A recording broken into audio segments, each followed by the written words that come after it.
Casi nadie conoce hoy en Elda quién fue Manuel Maestre. Ya nadie se acuerda de él. Ni siquiera está dedicada a su memoria la calle que lleva su mismo nombre en el barrio de El Progreso.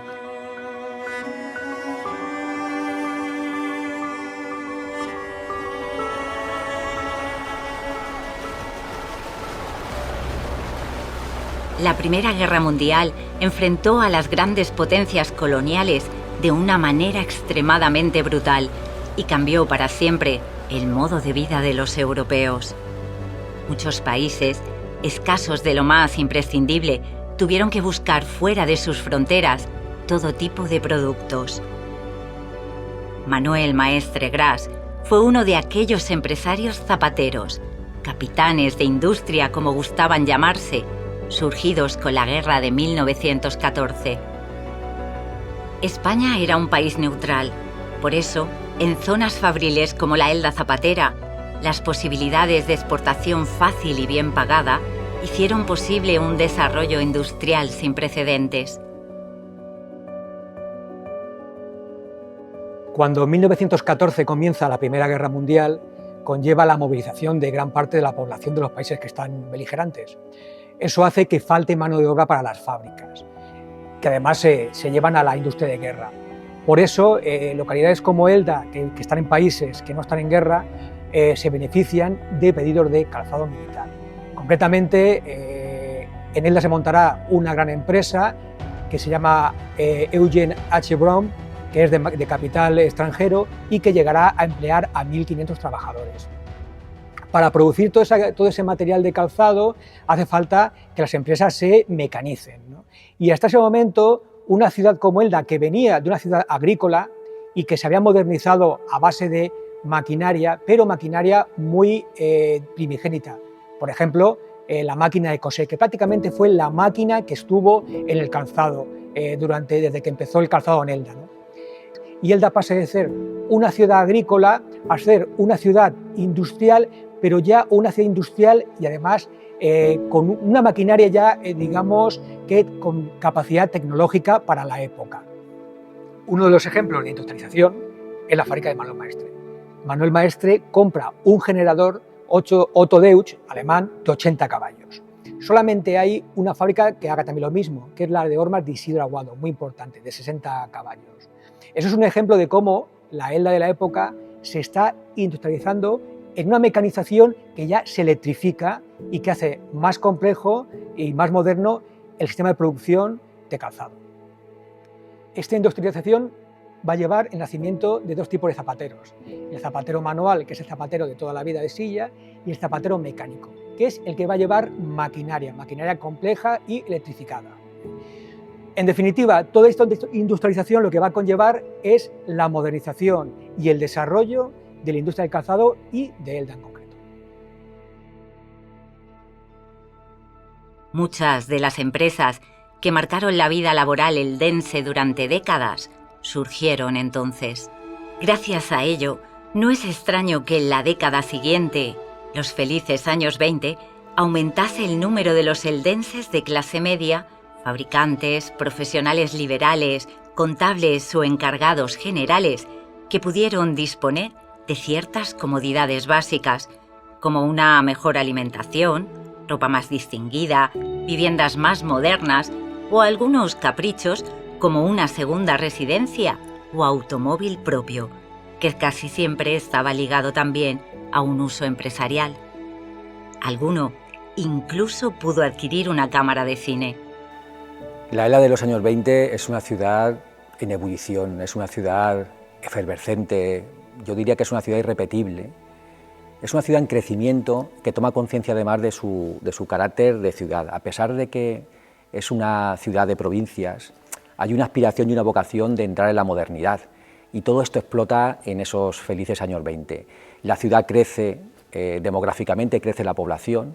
Hay un dato que es muy revelador: en 1920 la ciudad tiene en torno a unos 8.000 habitantes, solo 10 años después, en 1930, supera claramente los 13.000 habitantes.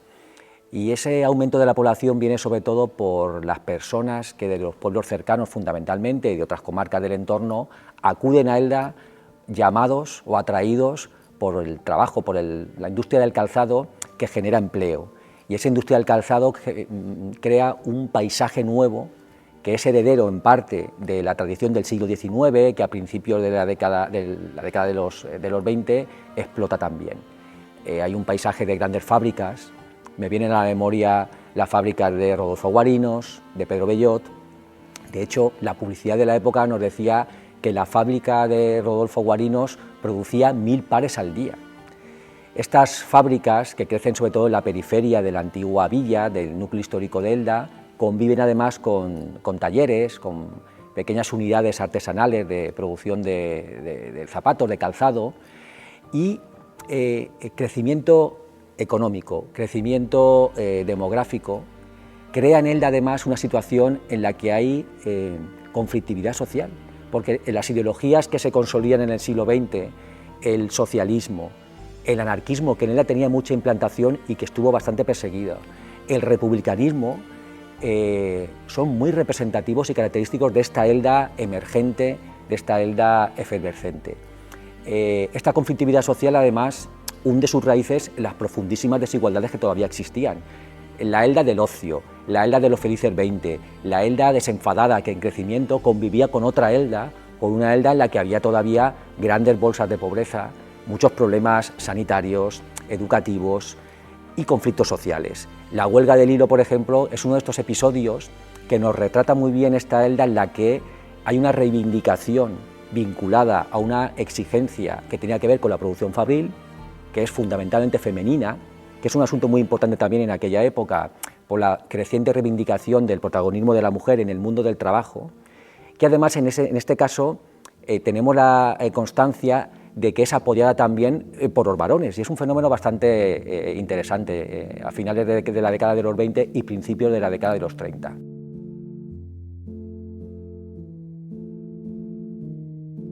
En esta Elda de los años 20 emerge la figura de Manuel Maestre-Gras. Encarna perfectamente el prototipo del burgués acomodado, emprendedor, hecho a sí mismo, que es capaz de construir una industria, la fábrica Calzados El Cid, que al mismo tiempo está al corriente de las novedades técnicas y de los aspectos en los que estaba cambiando la vida en la Elda del momento. Es también un mecenas cultural y es también una persona profundamente vinculada a la sociedad y a la política de la época. Es evidentemente una de las personas que forman parte del círculo republicano más significativo de la época, de manera que si hubiera que sintetizar o simbolizar en una persona el espíritu de la Elda de los 20, Manuel Maestre-Gras, que por cierto no era un novato, ya tenía una experiencia acumulada a principios del siglo, resume o encarna muy bien este espíritu de la Elda de los 20 y que veía o aspiraba también a una Elda moderna, una Elda que pasara de ser una ciudad de provincias a una Elda más cosmopolita, más consciente de su situación y que aspiraba a encontrar su lugar en el mundo. La mejor descripción que tenemos de él fue la que realizó Maximiliano García Soriano en 1927. Mofletudo y colorado, bigote Charlotte, pequeño, y siempre ha sido su sueño ver a su Elda elevado. El pan integral le agrada, las duchas su alivio son, y es tal su iluminación en las fiestas que anonada. ¿Para qué deciros más? Si acaso que es muy metódico y que ha fundado un periódico, don Manuel Maestre-Gras. La gente de su generación le conocía sobre todo por ser el dueño de la fábrica de las perillicas. Desde mediados de los años 20 del pasado siglo, cuando llegaban las fiestas importantes, la Navidad y sobre todo las fiestas mayores, centenares de bombillas remarcaban las fachadas de su empresa y el letrero de la misma, Calzados El Cid. Estaba en la calle de San José, adyacente a Jardines, entonces travesía urbana de la carretera que iba desde Madrid a Alicante. La fábrica, aprovechando su potente motor industrial, podía competir con la iluminación extraordinaria que durante las fiestas engalanaba las plazas de Arriba, Abajo y Sagasta o la iglesia parroquial. Fueron pocos años, pero suficientes para perdurar muchas décadas en la memoria de quienes la disfrutaron. Manuel Maestre se erige en el prototipo de empresario, de industrial eldense en las primeras décadas del siglo XX. Una clase social surgida al pairo del desarrollo de la industria del calzado a partir de 1885, que va evolucionando a lo largo de las décadas y que llega a su cenit en la década de los años 20. Es precisamente en esa década cuando hay que situar a Manuel Maestre. Durante las últimas décadas del siglo XIX y primera década del siglo XX, Elda vive una dialéctica entre la agricultura del pasado y la industria del futuro. Es precisamente Manuel Maestre el que viene a representar el futuro de esa Elda del siglo XX, de esa Elda pujante, de esa Elda industrial que abandona su pasado secular de siglos de agricultura y que emprende una nueva carrera hacia el futuro, una carrera industrial de la industria del calzado, una carrera demográfica de un incremento constante de la población, un desarrollo social, un desarrollo cultural, un desarrollo del ocio y un desarrollo, por supuesto, económico. Manuel Maestre Gras había nacido en 1882 en el corazón de la Elda más dinámica de su tiempo, la calle de Castelar, hoy de San Roque. Vivió algunos años en La Purísima hasta que levantó su vivienda junto a la fábrica. Hace unos años, el ayuntamiento eldense recibió un legado de películas caseras de los Maestre, filmadas por Manuel y por su hijo, Manuel Maestre Pallá, además de por algún otro amigo o miembro de la familia que desconocemos. Se habían guardado celosamente en el entorno familiar, pero desgraciadamente la conservación era deficiente y no siempre podemos observar fácilmente sus detalles. Pese a ello, esas cintas son uno de los primeros testimonios cinematográficos sobre Elda, y gracias a ellas, Manuel Maestre sigue iluminándonos sobre la vida en aquellos tiempos, en aquella ciudad. Los Maestre debieron adquirir su cámara poco antes de las Navidades de 1926. Era una Pathé Baby, la cámara que la empresa francesa había lanzado al mercado pensando en el disfrute de familias pudientes europeas, centros docentes o entidades. Fue la primera cámara de la que tenemos constancia en Elda. Probablemente la estrenaron para testimoniar la gran nevada de finales de 1926, la más copiosa que se recuerda en toda la provincia.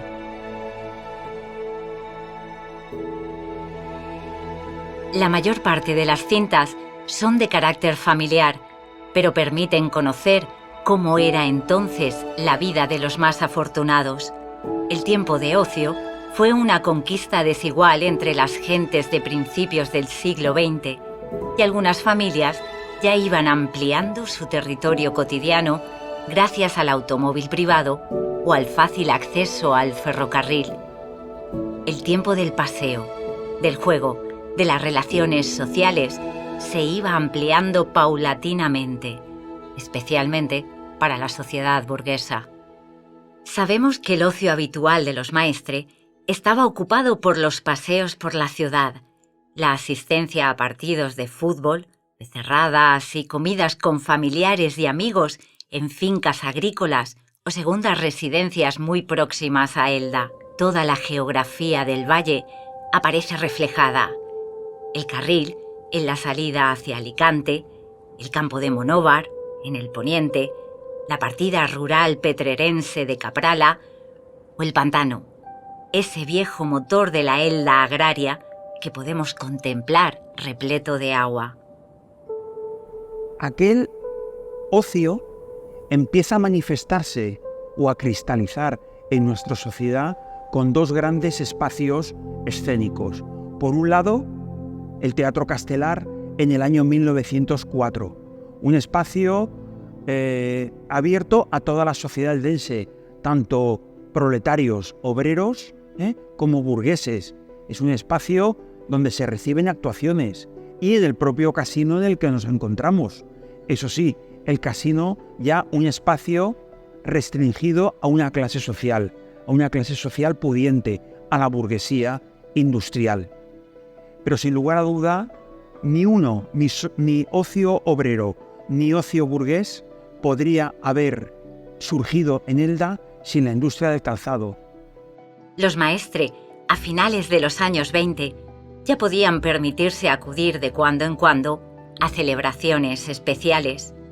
Ellos, al igual que un número creciente de familias eldenses, ya viajaban con cierta asiduidad a Alicante, bien para presenciar alguna corrida de las fiestas de San Juan o para disfrutar del baño y la comida en alguna de las construcciones de madera que poblaban entonces la playa del Postiguet.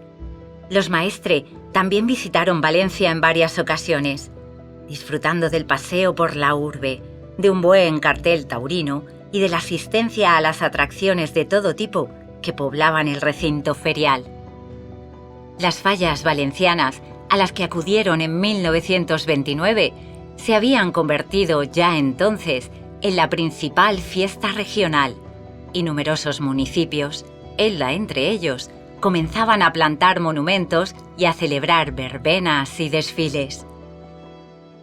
Los toros, el fútbol, la pelota, la zarzuela y los espectáculos arrevistados cobraban entonces un mayor protagonismo en el tiempo libre de nuestros predecesores. Además, los maestre, especialmente los más jóvenes, participaban felices en las Pascuas, que entonces gozaban en Elda de su mayor esplendor, llegando a prolongarse desde el domingo al miércoles, el hoy casi olvidado Día del Atún. Toda Elda se desplazaba en masa al Arenal, al Santo Negro, a la Tía Gervasia o al Pantano, parajes cercanos en los que muchos jóvenes eldenses iniciaron sus primeros escarceos amorosos o afianzaron sus relaciones de pareja, el tiempo del amor, la consagración de la primavera.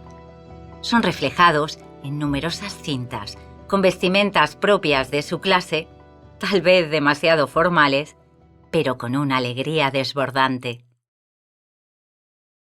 Las cintas también recogen celebraciones especiales, entre ellas una visita de Francisco Javier de Irastorza, obispo de Orihuela, que vino a Elda en noviembre de 1927 en una intensa visita pastoral de 4 días.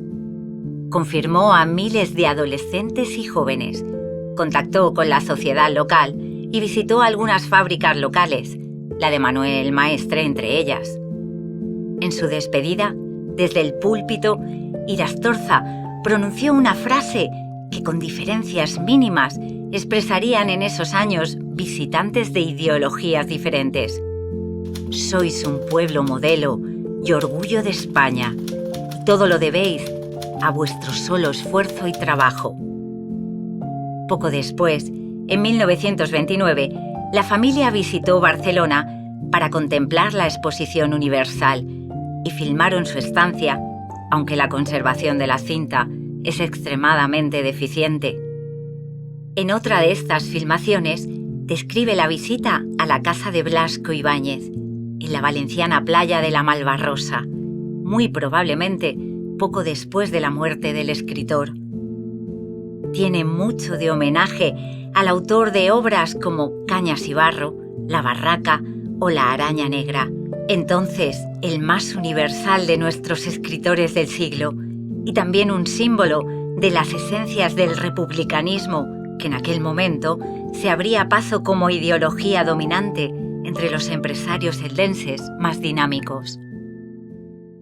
Vicente Blasco Ibáñez había muerto en 1928.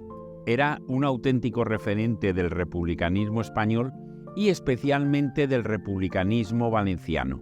Por eso no es extraño que gente como Maestre y sus familiares acudieran a la capital del Turia y aprovecharan para visitar en la playa esta casa que representa un poco esa concepción del mundo de Blasco Ibáñez, es decir, paganizante, mediterránea, poco alejada de la moral tradicional religiosa, con una imagen de progreso y de futuro y de una España diferente que tanto cuadraba con esas gentes que en nuestra ciudad estaban ayudando a transformar la sociedad española. ¿Cómo es posible que en la segunda mitad de los años 20 las ideas republicanas fueran calando tan rápida y profundamente como calaron entre una gran parte de la sociedad eldense, incluyendo medianos y pequeños empresarios e incluyendo a prácticamente casi toda la población de profesiones liberales? En primer lugar, aquel republicanismo estaba vinculado a una sociedad industrial que veía que la monarquía había sido tradicionalmente la defensa de las clases sociales más conservadoras y al mismo tiempo más parasitarias: la nobleza, la iglesia, los grandes terratenientes, algo que era justo lo contrario de lo que era la sociedad eldense, industrial, de pequeños empresarios, colaborativa, emprendedora, innovadora.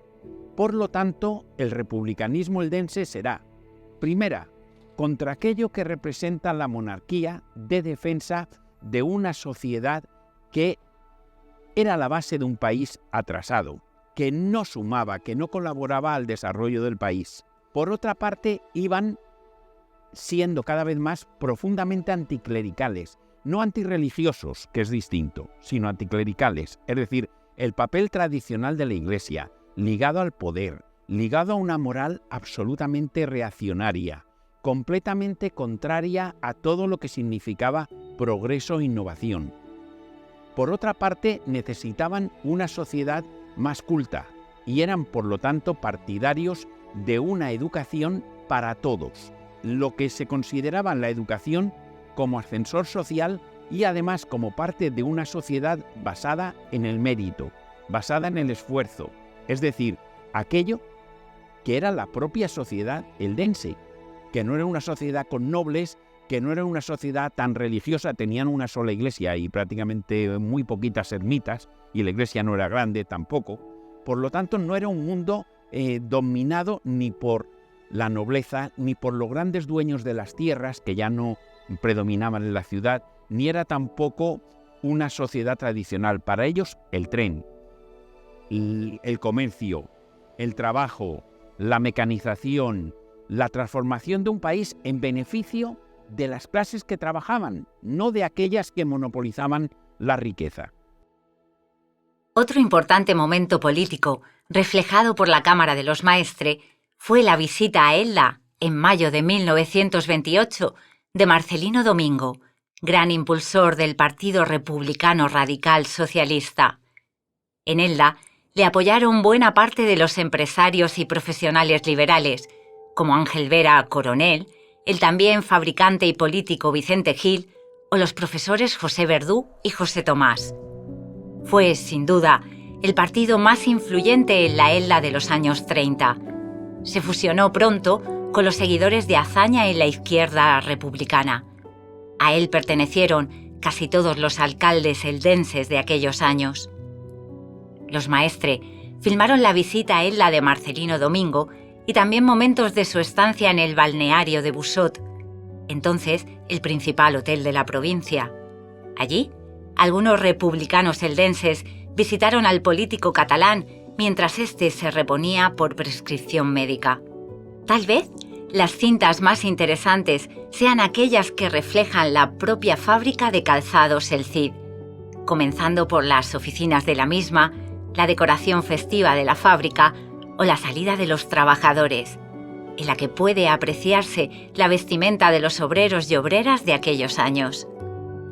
También la actividad laboral de niños de corta edad, muy frecuente en las fábricas eldenses hasta la llegada de la República. No hay en las cintas de los Maestres demasiadas referencias a los espacios públicos eldenses. No aparece la calle Jardines, ni las plazas de Sagasta o de Arriba, ni los mercadillos semanales, tal vez porque no conservamos todas las cintas de la familia. Tampoco tenemos referencias a los nuevos barrios, pese a que Maestre Fue uno de los impulsores de algunos de ellos, pues formó parte de la Sociedad de Casas Baratas El Progreso. También participó en 1926 en las gestiones para la Ciudad Jardín, probablemente agrupada después con la Ciudad Vergel. Unos años antes, había ofrecido al ayuntamiento un plan de alineamiento para la ordenación de la zona en la que había construido su fábrica, en el área de expansión de Elda, al este de la calle Jardines. Tal vez el cargo de mayor relevancia ocupado por Manuel Maestre Gras fue el de presidente de la Comisión Ejecutiva del Monumento a Castelar, una iniciativa popular adoptada en el seno de la Sociedad de Casas Baratas El Progreso en abril de 1926. Formaban parte de la comisión el presidente del Progreso, Sebastián Rosas, el histórico republicano José Aracil, el escritor José Capilla y algunos otros miembros destacados de la sociedad local.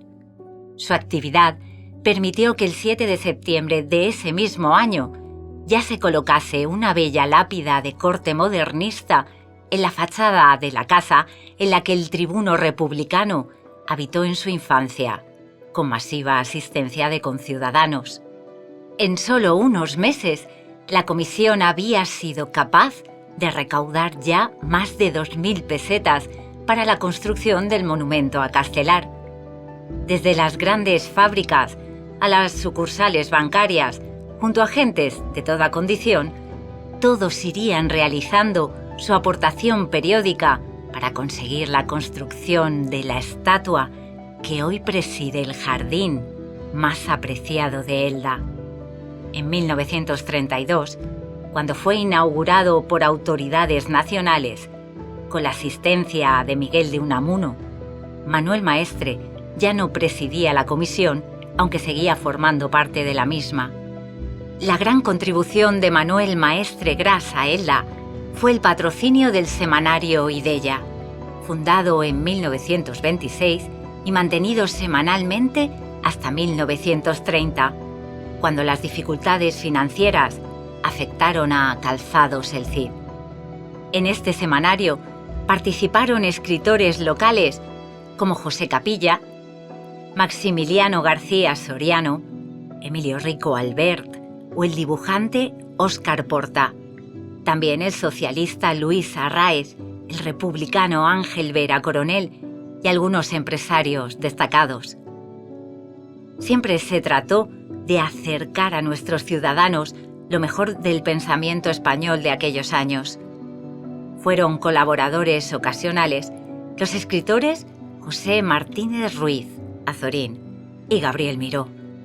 El juez alicantino del Tribunal Internacional de Justicia, Rafael Altamira, el caricaturista más reconocido del momento, Luis Bagaría, o Marcelino Domingo, que llegó a ministro de Agricultura y de Instrucción Pública con la República. El semanario Idella representa la cumbre de la prensa local anterior a la Guerra Civil Española. Se trata de un periódico independiente, liberal, burgués y republicano.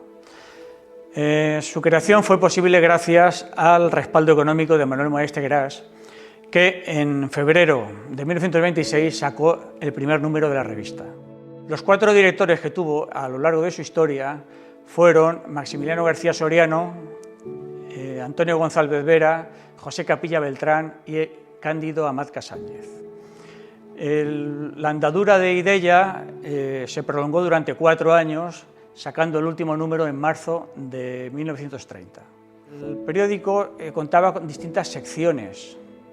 Tenía secciones tenía una editorial, o sea, emitía opinión, de red municipal, sabatinas, idelladas, etc. Idella es importante por varios aspectos. En primer lugar, por plantar cara a la dictadura de Primo de Rivera, declarándose abiertamente republicano, plantando cara también al ayuntamiento, dominado por la Unión Patriótica. En segundo lugar, por la información que aporta de la vida local, ya fuera del propio ayuntamiento, de fiestas, de asociaciones, de movimiento obrero, empresas y empresarios, profesionales, etc. Y en tercer lugar, es importante por la valía del apartado cultural y literario. Debemos destacar también de Ideya, por ejemplo, el diseño gráfico de su cabecera, debido a Óscar Porta Carbonell. En él vemos en un lado el túnel de la estación y al lado vemos una especie de skyline de Elda, un perfil de Elda que baja desde el castillo hasta el llano.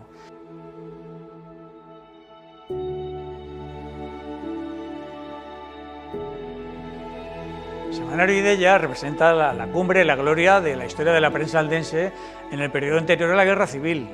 Sería un equivalente a lo que después de la guerra ha supuesto Valle de Elda, con la única diferencia de que Ideya duró 4 años y Valle de Elda tiene 70 años de existencia. La calidad alcanzada por Ideya en aquel momento no la superó ninguna publicación de su época. Esa fue, sin duda, su mejor forma de iluminar Elda. La luz del pensamiento, el espíritu de tolerancia, el afán de modernidad, el fomento de la cultura local, la posibilidad de expresión de toda una sociedad pujante e ilusionada. Ideya fue, sin duda, el mejor ejemplo de la prensa local durante muchas décadas. En enero de 1929, Manuel Maestre sufrió una agresión, nunca bien aclarada, a la puerta de su casa. Fue herido de bala y trasladado a Alicante, donde se recuperó satisfactoriamente. Comenzaba para él su época más difícil. Los tiempos de crisis aumentaron sus problemas financieros hasta el punto de resultar embargado en 1930. Ya no pudo seguir patrocinando Ideya. Todo se le desmoronó en poco tiempo, como un castillo de naipes. Nos comentan, nos dice la fuente escrita que Manuel Maestre volvía una tarde de domingo, en enero de 1929, volvía del casino, pues de su tiempo de ocio, de su tiempo de tertulia, volvía a su casa, que estaba junto a la fábrica que él tenía, en la calle San José. Y esta fábrica, su casa, tenía como una especie de doble puerta, y el asesino estaba esperándola ahí. Por lo visto, pues era premeditado, porque sabía la vida rutinaria de Manuel Maestre y sabía cuándo, pues, sus movimientos, y sabía, pues, lo que tardaba a lo mejor, pues, en entrar a casa. Sufrió un disparo a quemarropa. Las horas posteriores fueron cruciales, y el semanario Ideya también, pues, resalta la figura de los dos doctores que le salvan la vida, que es el doctor Rico y el doctor Nieto.